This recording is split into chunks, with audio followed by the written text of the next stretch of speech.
குடும்பத்திற்கு தகுந்தாற் போலவும் குலதெய்வ கோவிலின் மரபுப்படியும் இந்த சடங்கானது மாறுபடும்.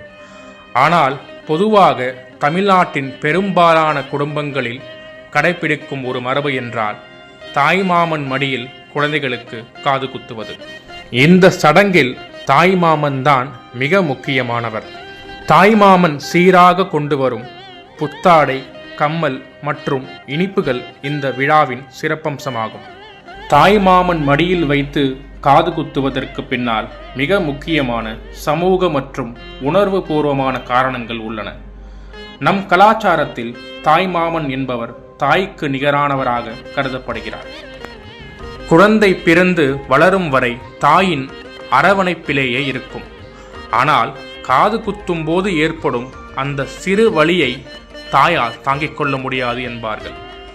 எனவே தாய்க்கு அடுத்தபடியாக அந்த பாதுகாப்பையும் அன்பையும் வழங்கக்கூடிய ஒரு நபர்தான் தாய்மாமன். அதனால்தான் தாய்மாமன் மடியில் குழந்தைகள் அமர்த்தப்படுகிறார்கள்.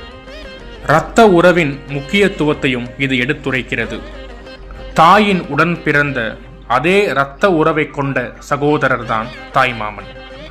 குழந்தையின் வளர்ச்சியிலும் வாழ்விலும் தந்தையின் குடும்பத்திற்கு எவ்வளவு பங்கு இருக்கிறதோ அதே அளவு உரிமை தாயின் பிறந்த வீட்டிற்கும் உண்டு என்பதை உறுதிப்படுத்தவே இந்த வழிமுறைகள் உருவாக்கப்பட்டன.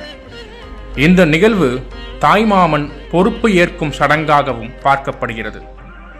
இந்த குழந்தையின் வாழ்நாள் முழுவதும் எந்த கஷ்டம் வந்தாலும் ஒரு தந்தையைப் போல நான் பொறுப்பேற்றுக் கொள்வேன் என்பதை சமுதாயத்திற்கு முன்னால் தாய்மாமன் உறுதியளிக்கும் ஒரு அடையாளமே இது.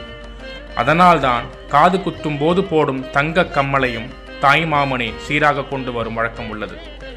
சில பகுதிகளில் காது குத்தும் போது குழந்தை அழுதால் தாய்மாமன் குழந்தையின் காதில் மாமன் இருக்கேன் பயப்படாதே என்று இரகசியமாக சொல்லும் வழக்கமும் உண்டு.